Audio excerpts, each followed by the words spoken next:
Buenos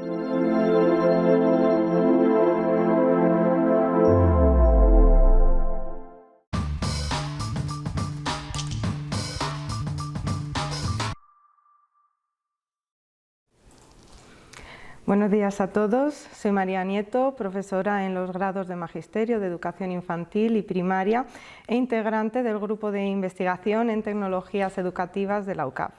En primer lugar, me gustaría empezar esta ponencia dando gracias por la invitación a participar en estas maravillosas jornadas y sobre todo a agradecer a los organizadores de este evento, ya que gracias a ellos podemos celebrar esta maravillosa Semana de la Ciencia y conmemorar el Día Internacional del Investigador que es hoy.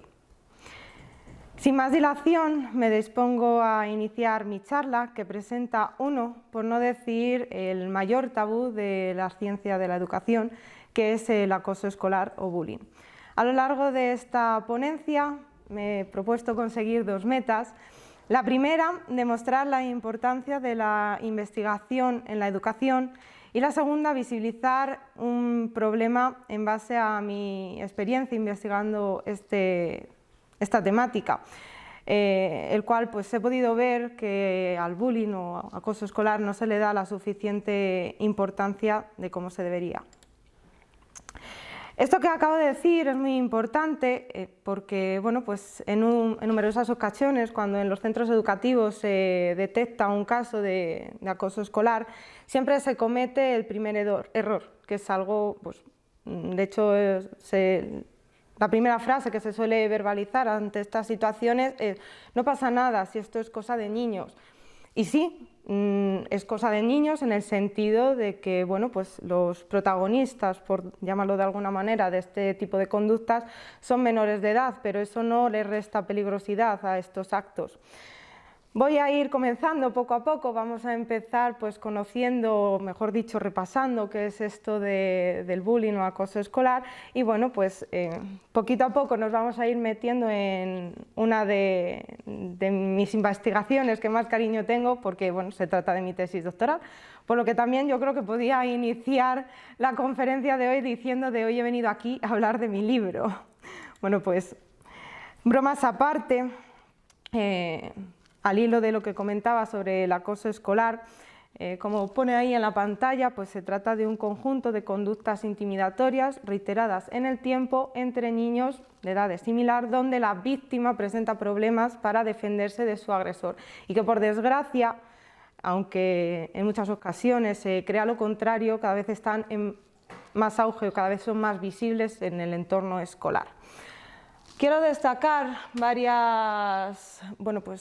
palabras claves de esa definición. En primer lugar, conjunto de conductas, un caso, bueno, pues, algo aislado, no lo tenemos que tomar como acoso escolar, reiterado en el tiempo. Creo que esas palabras son la clave de lo que define el acoso escolar. Como he dicho antes, pues una conducta puntual en el colegio, pues bueno, digamos que no hay que para nada aprobarla, pero no podemos considerarlo bullying como tal. Y bueno, la siguiente clave para definir acoso escolar es entre niños de edades similares, es decir, los protagonistas de estas conductas serían menores de edad. Como podéis ver, seguido de esa definición, podéis localizar un montón de nombres de distintos investigadores que a lo largo de los años han definido el acoso escolar, y es que no es algo nuevo, no es algo que se haya descubierto hace relativamente poco, sino que es algo que viene con mucha trayectoria investigadora y desde hace muchos años. Tanto que gracias a todas esas investigaciones se ha podido pues, descubrir distintos tipos de acoso que, bueno, al hilo también de lo que ha dicho mi compañero Diego, utilizando el refrán de cada maestrillo tiene su librillo, pues investigando el acoso escolar, pues también un poco cada investigador hace su propia clasificación de los distintos tipos de acoso y ahí pues he querido plasmar la mía. Me voy a centrar en la parte izquierda de un color más oscuro. Como podéis ver, he querido hacer dos distinciones, una acoso escolar entre iguales, que la he denominado menores, y acoso escolar desigual, que como podéis ver en la pantalla está en tono un poco más claro, que quiere decir pues bueno, que uno de los protagonistas de este acoso es un mayor de edad. Vamos a centrarnos en lo que verdaderamente se considera acoso escolar y lo que verdaderamente podemos visibilizar dentro de la escuela, que es el acoso escolar entre iguales, es decir, entre menores de edad. Como podéis ver ahí, he realizado una subdivisión haciendo hincapié en los tipos de huella que se pueden ver en la víctima. Si nos vamos a la izquierda de todo, huella física, donde justo debajo se puede visibilizar el acoso de tipo físico. Véase un moratón, un arañazo, una herida o incluso en casos más graves puede llegar a suceder pues, una brecha. Este tipo de acoso pues, bueno, es uno de los más visibles en la escuela y es sobre todo más visibles en niños, en varones que en niñas. Nos vamos bueno, pues a la columna del medio, la huella de tipo psicológica y también la más preocupante. De hecho, se ha considerado pues bueno, esos acosos que veis justo debajo de huella psicológica pues están considerados de los más crueles. ¿Por qué? Porque se desconocen las secuelas que dejan en la víctima. Comienzo por hablar del acoso de tipo psicológico. Si en el anterior tipo de acoso era mayoritario en niños, el acoso de tipo psicológico es mayoritario en niñas, por lo que bueno, podríamos decir que los niños pues, son más brutos, si me lo permitís, y las niñas somos también más crueles, por lo que he comentado antes respecto a las secuelas que dejan estos tipos de acoso. El acoso de tipo psicológico puede llegar hasta amenazas, no solamente a la persona de la víctima, sino también a sus familiares. El acoso de tipo de exclusión social pues, consistiría en marginar a la víctima hasta el tal punto de acabar manipulando a toda la clase pues, para aislar completamente a esa víctima de acoso escolar. Y el acoso de tipo verbal, pues yo creo que es el que quien más, quien menos, al menos alguna vez en su vida ha vivido en la escuela, que consistiría, pues, por ejemplo, en los insultos, o bueno, pues quizá también en conductas un poco más graves, pero sobre todo en este sentido. Nos vamos a la derecha de esta columna más oscura. Y es la huella tipo mixta. ¿Mixta por qué? Porque podemos visibilizar, dependiendo de la gravedad de estos tipos de acoso que voy a comentar a continuación, podemos visibilizar o bien una huella de tipo psicológica o bien una huella de tipo física de manera conjunta, dependiendo de la gravedad. Nos vamos al ciberbullying,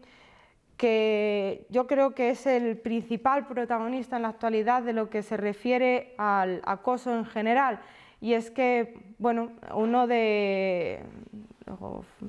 dada la circunstancia pandémica actual, se pensaba que las víctimas de acoso escolar iban bueno, pues a descansar, pues estuvimos un montón de meses en nuestros hogares, entonces de algún modo era una liberación, pues si el acoso se producía en la escuela, si no tengo que ir a la escuela, ya mi agresor va a dejar de molestarme. Al contrario, se ha visto recientemente que ha habido un gran aumento de estas conductas en los entornos pues bueno, virtuales, y el ciberbullying se ha vuelto el principal protagonista de estas conductas de hostigamiento. Por eso es tan importante el hecho de controlar a los menores de edad bueno, pues en su uso en las redes sociales, vigilar pues cuáles son ese historial bueno, pues que visitan cada vez que cogen un dispositivo, ya sea móvil, tablet o un ordenador, por todos los peligros que ello conlleva. El acoso de tipo sexual, que como se ve en las pantallas se pueden distinguir tres tipos de acoso, no todos ellos son conocidos. Empezamos por sexting, que yo creo que es el más conocido, o el que quien más, quien menos, aunque no le pusiera ese nombre, sabe en qué consiste. Sexting consiste en el envío de fotografías y vídeos de contenido sexual sin la autorización de la víctima, es decir, pues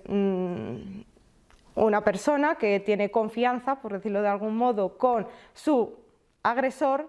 una confianza pues evidentemente falsa, le envía una fotografía o un vídeo pues, de alto contenido sexual y el agresor se encarga de difundirlo, es decir, de pasarlo a otras personas que se acaban convirtiendo en cómplices de esa conducta sin el permiso de la víctima.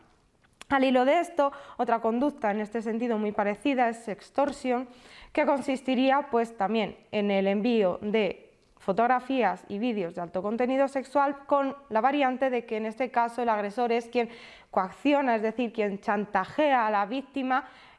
pues para que le envíe esos contenidos. Y el stalking, que como podéis ver en las pantallas tiene una particularidad y por eso he querido resaltarlo con ese asterisco,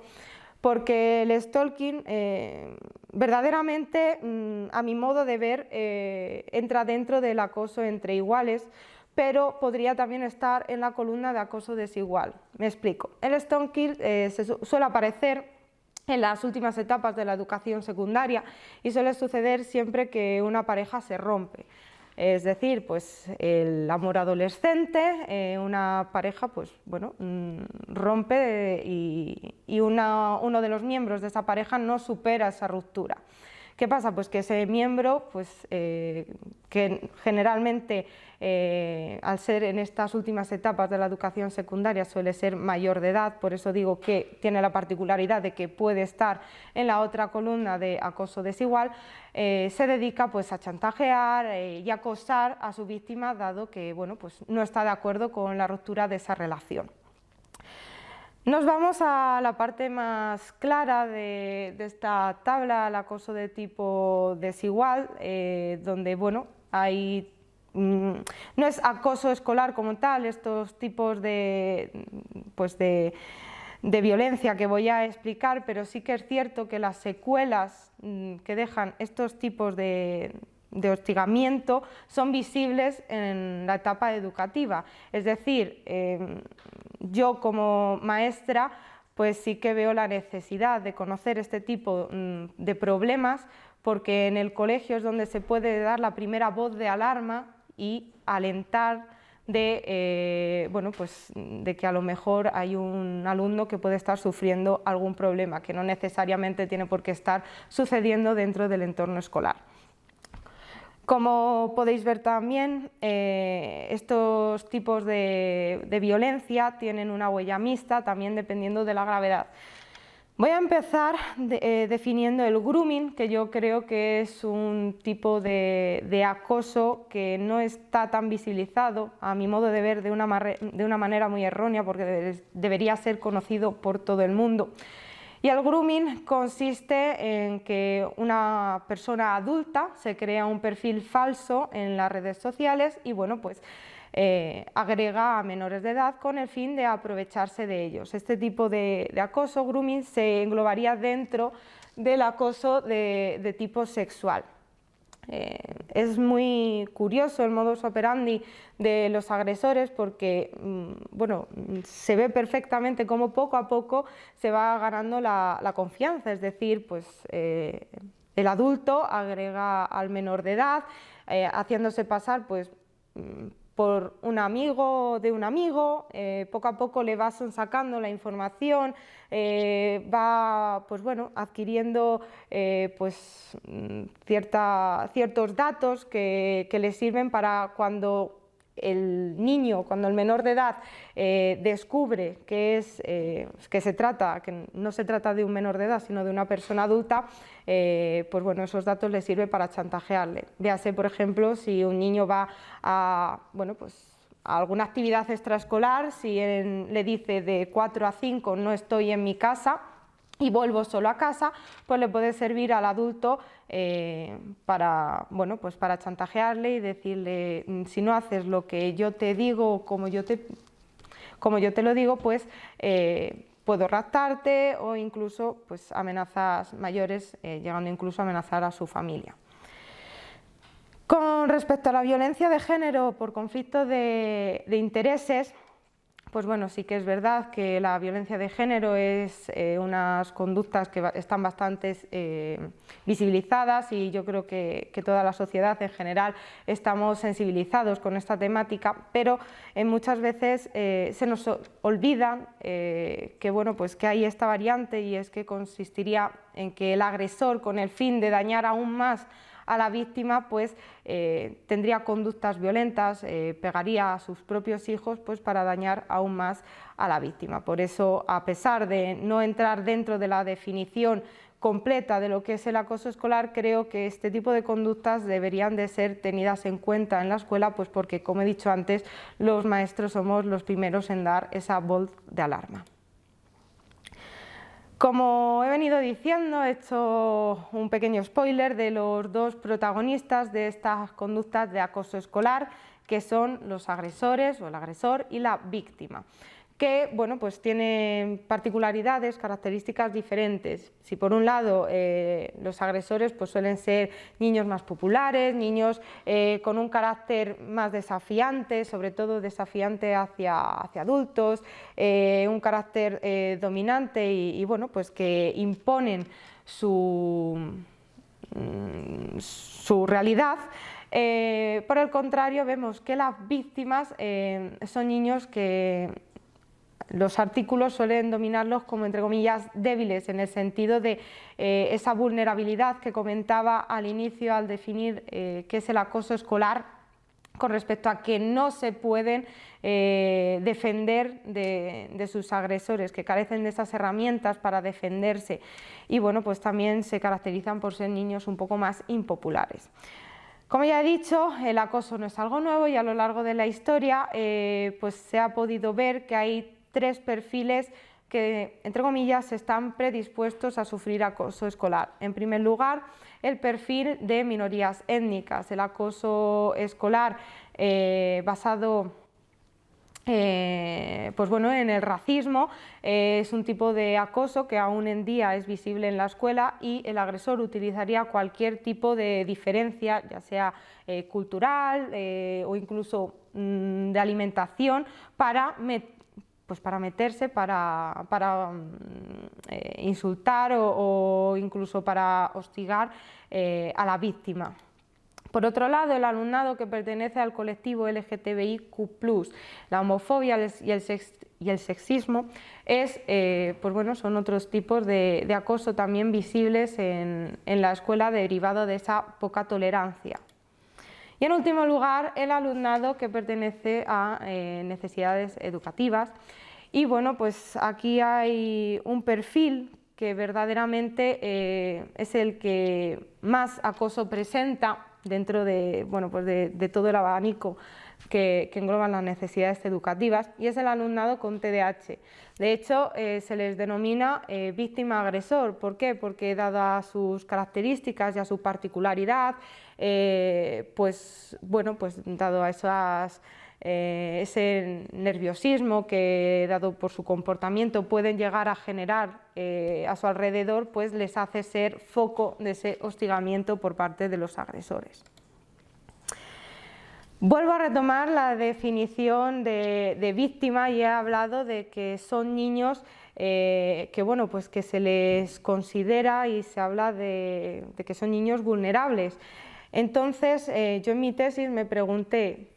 vale, hay otro perfil de niños que no se están contemplando como víctimas de acoso y que también la ciencia los define como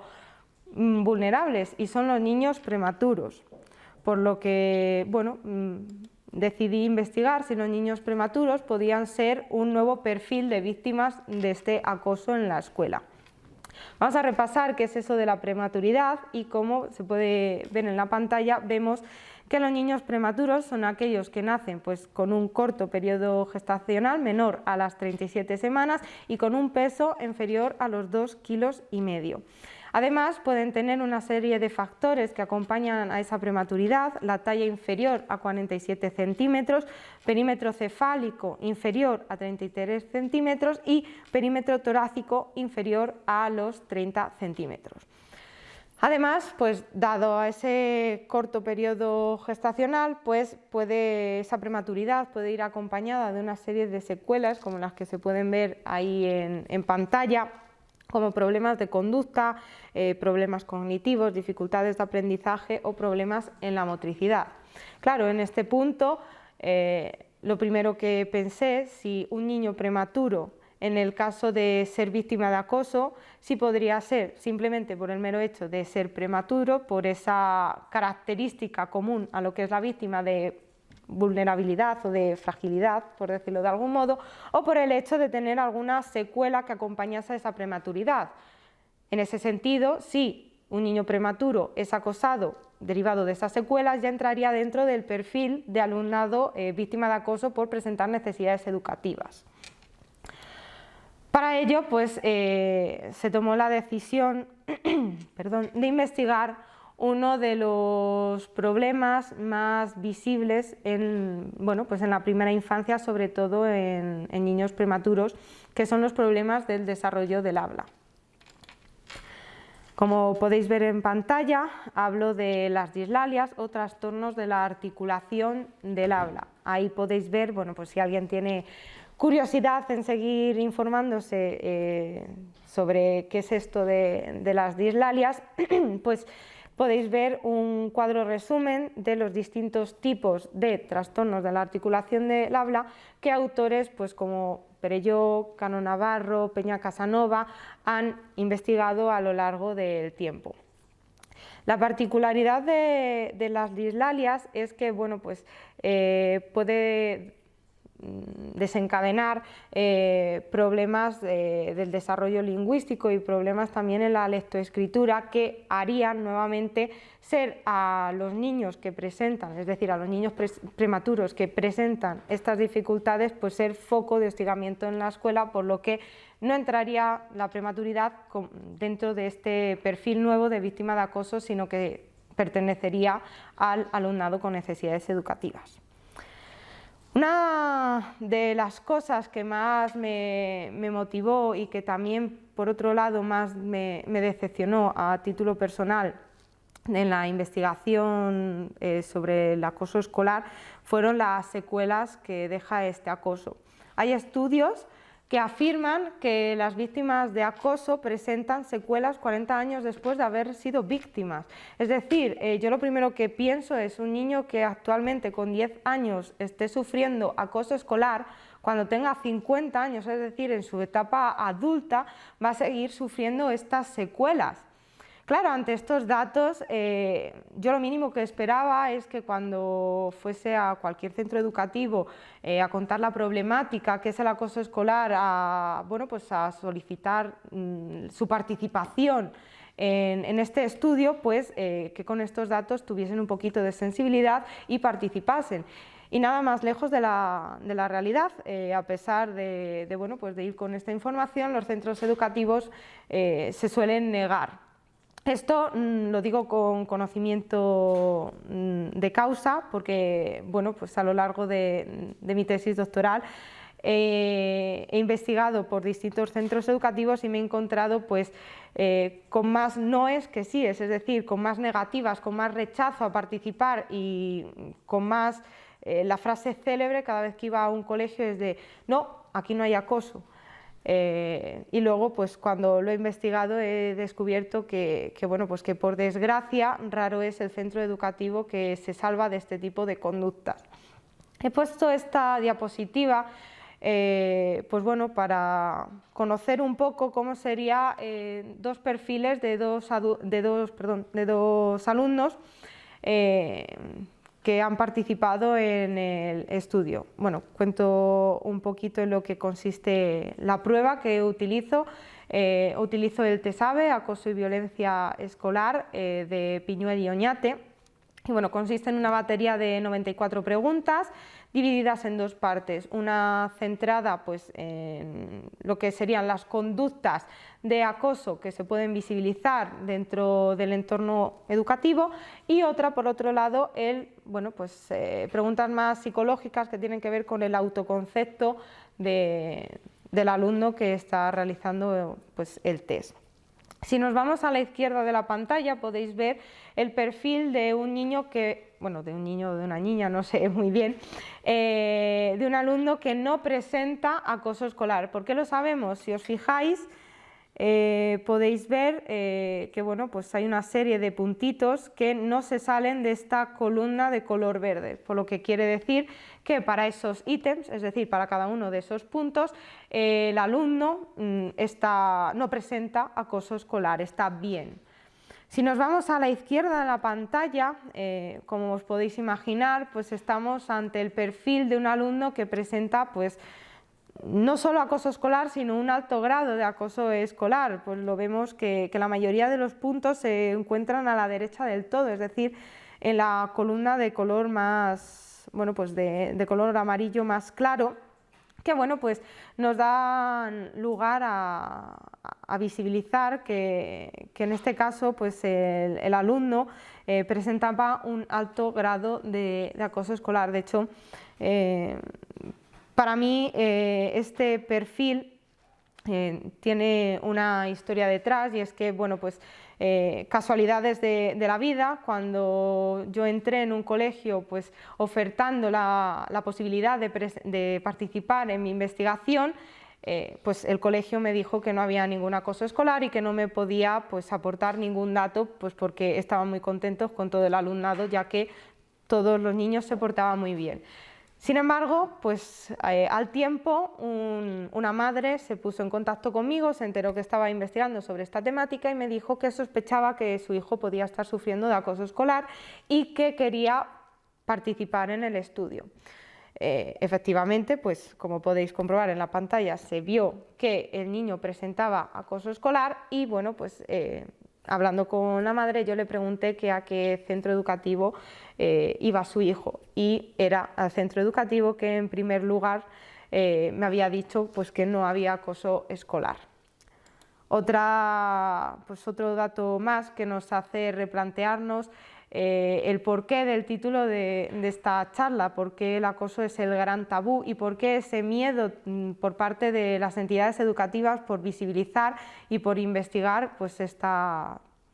estos comportamientos disruptivos. A pesar de ellos, pues bueno, en mi tesis doctoral he obtenido pues una serie de datos bastante reveladores. Habré pues llamado a la puerta, como se dice de manera coloquial, de más de 50 centros educativos, de los cuales solamente 12 de ellos han querido participar en el estudio, un porcentaje bastante bajo.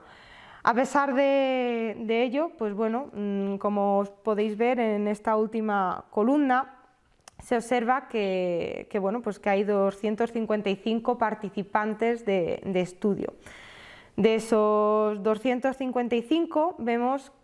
que 54 de esos sujetos son acosados, es decir, de 12 centros que han participado en este estudio, pues 54 alumnos, es decir, 54 niños o niñas que estén acosados, me parece un porcentaje bastante elevado. Es más, puedo decir con seguridad que aún estoy por encontrarme un centro en el cual no haya visto al menos un caso de acoso escolar, para darnos cuenta de la magnitud de esta problemática.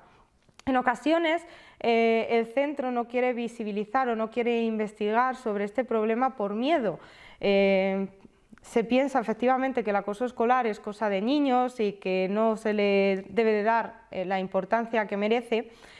pero de algún modo el centro educativo se siente culpable, porque a pesar de ser cosa de niños, como nosotros como maestros no somos capaces de ver este tipo de conductas, y se tiende pues a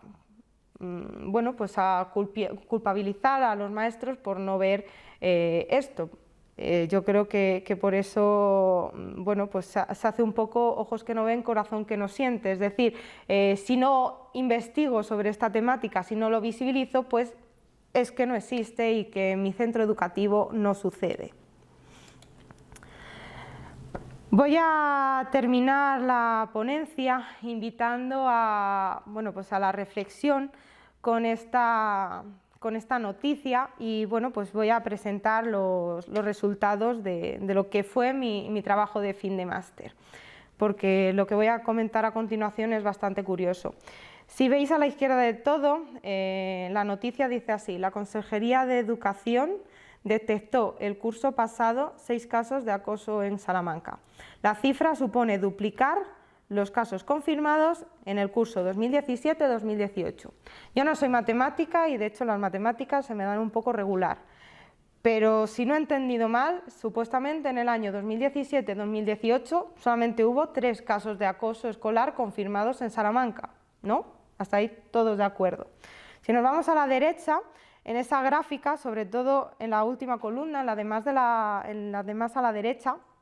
podemos ver que de una muestra de 54 sujetos, 8 de ellos presentan acoso escolar.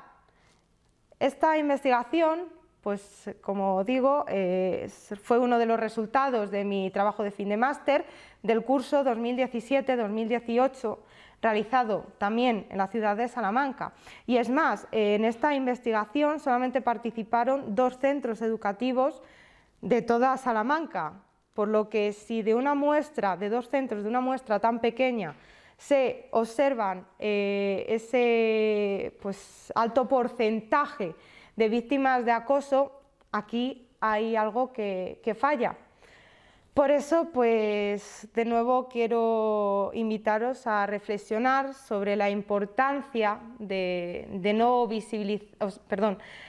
investigar en la educación sobre la importancia de visibilizar este tipo de conductas. Pues ¿para qué? Para detectar con la mayor prontitud los casos de acoso y ayudar a las víctimas y a las familias.